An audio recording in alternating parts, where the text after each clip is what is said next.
Yo, this is Bench Gamer here. So I talked a bit in the past about why I no longer enjoy Hoyoverse storytelling as much as I used to in my videos as well as in my community posts. And I still stand by those words, right? I still think that there is probably a bit too much dialogue in Hoyoverse stories nowadays, especially in Penacony and all the stories since Sumeru. I still think that there is probably too much the wordiness in the opaque writing. The characters talk too slowly. They try to keep secrets from you in a way that is not very enjoyable for me. There is a lack of quality control in Penacony's story. There's a lot of mistranslations. And just in general, those things, the lack of gameplay in the main story, especially in Genshin Impact and increasingly in Honkai Star Rail as well, those things I still stand by. But there is one thing that stands out apart from all of these things that really affects my enjoyment story. And it's always being at the back of my mind. And it's a very obvious thing as well, as you can probably tell by what is probably the video title. It's leaks. And this is something very hard to address because we all know that we look at leaks, right? Even when we don't want to look at leaks, we look at leaks. You can literally go on YouTube right now, search Firefly, and on the first page of the search results, you will get a gameplay showcase of Firefly doing all her techniques and abilities, and you can literally see Sam in battle in game right now. Even though she has not received her trailer, she has not received her Myriad Celestia, she has not had anything other than her drip marketing. So you're probably wondering, okay, so this is not a story leak. This is just a gameplay showcase. This is okay because we support that kind of stuff because we have precious jades or primo gems that we want to spend in the way that is most optimal. But here's the thing. I would argue that even character leaks, especially in Honkai Star Rail, is sort of a story leak, right? Because we knew that Firefly was going to be playable. There was no possibility that she would be dead after she got killed. And even though that should have just been very obvious from the way they set it up in the story, I still wonder if I would not have understood whether or not she would have died if it weren't for the leaks. Because I knew far ahead of time that neither Robin or Firefly would die. And because of that, I'm not constantly second guessing myself, but there is always this voice at the back of my head saying, "Okay, you're saying that this is so obvious that you would know this from the get-go, but you saw this in a leak months beforehand. So, do you actually know that this was obvious, or is it because you saw it in a leak or a live stream earlier?" For example, one of the things that I was kind of ticked off by at the end of Penacony's story was how long they dragged out the fake out ending for the battle between you and Sunday, and I knew that that would be a fake out because I watched the live stream, and in the live stream, the boss had 3 phases. Now you could say that you should have just known that the final boss would have 3 phases because there's no way that the boss would be that easy. And I would say yes, that is totally true. But it was beyond a shadow of a doubt the case because I watched the live stream and I knew that there would be another phase because I literally did not fight the final phase of the final boss. And so I knew from the very beginning that that would be a fake out.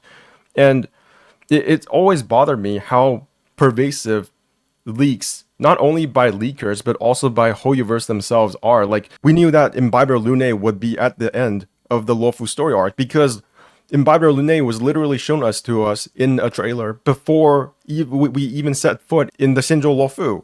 So that was already a done deal. We knew that Imbiber Lune was coming quite soon, and it was probably going to happen by the end of the Shinjo Lofu arc. And even before that, I knew that Tingyun would die because of another leak. So everything in Hoyoverse games, from Fontaine to Sumeru to Penacony to the Shinjo Lofu, we all knew there would be something coming our way that was extremely expected. And this came not only from leaks, but also from Hoyoverse themselves in live streams, in the drip marketing, to the extent where there is no surprise anymore for myself, especially. I don't know if you guys put too much stock into leaks and live streams, or if you religiously watch all of these, but because I am into Hoyoverse content to that degree, I have watched every single live stream since then. I just don't stream it anymore. And because of that, there is no surprise in Hoyoverse stories, for me at least. There's too much that has been told in the live streams themselves, and there has been too much revealed in the leaks, to the extent where I was watching a lore theory crafter for Honkai Star Rail, and they literally used a leaked image of the final boss in their lore theory video. And I'm not blaming them at all. I think it would actually be extremely stupid to not use the knowledge that you gain from leaks in your videos. I know this seems hypocritical, but the idea that you don't see leaks is something that you would have to keep away from your viewers because they're so pervasive that you would essentially be lying to them if you didn't tell them that you saw the leaks, right? There's no way to get around that. So it makes you feel like a loser if you don't use the leaked content to some degree, especially if you are someone who is trying to guess at the future. Like it's a very tricky situation that you are in as a content creator who is trying to make content for a game where everybody else seems to know about the future ahead of you, especially if you are not a personality content creator. If you don't base your content off of your personality, if you base your content off of the knowledge of the game itself, then what are you supposed to do? Are you not supposed to look at the character kit info? Are you not supposed to look at the leaked info for the relic sets that contain extra lore that is going to tell you what region we're going to next, what the story is going to be in the next patch, especially in Honkai Star Rail, where it's much less expected where we're going to next, because in Genshin Impact they already told you that we're going to Natlan. So being able to guess at the future in Honkai Star Rail feels much more less consistent compared to Genshin Impact. So you need all the information you can get when it comes to lore theory crafting. It feels much more random. The regions are much less connected to each other.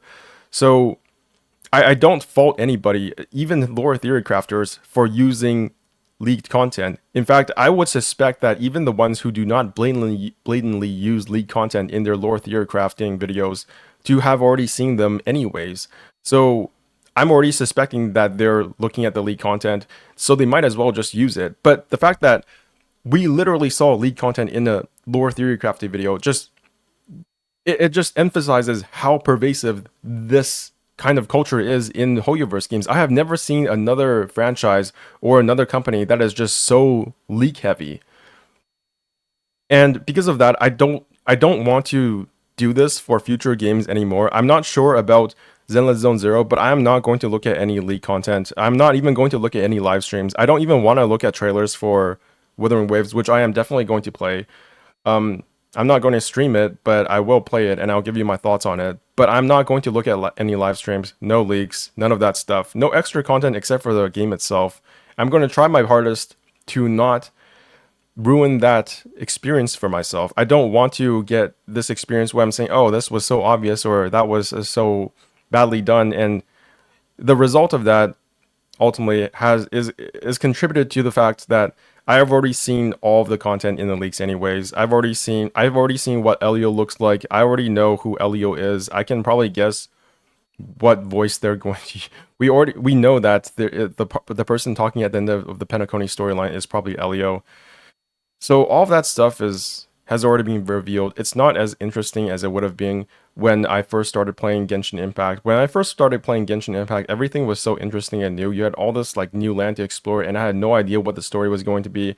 And I think that was a large part of why I was so surprised by how cool John Lee's first story quest was. I just didn't expect that amount of lore and that amount of like rawness to come at me. I just treated this game like any other game, and I think that ultimately made the game way more enjoyable for me back then than it is now. Because once you get to the end of exploration for Genshin Impact, then you're just really waiting for the next area. It doesn't really feel like a new adventure anymore, does it? And I want that experience back again. So there's not going to be much in the way of foreseeing future content for Wuthering Waves, and hopefully Zenless Zone Zero as well. I don't think I'm going to be able to do that as much for Zenless because it feels like all the leakers are just like circle jerking to each other and they're all taking from the same source anyways. So if you're going to see leaks for Genshin Impact and Honkai Star, you're probably going to see leaks for Zenless as well. So we'll have to see. Anyways, this is Benchkeemer signing out. I'll see you guys sometimes later. Bye bye.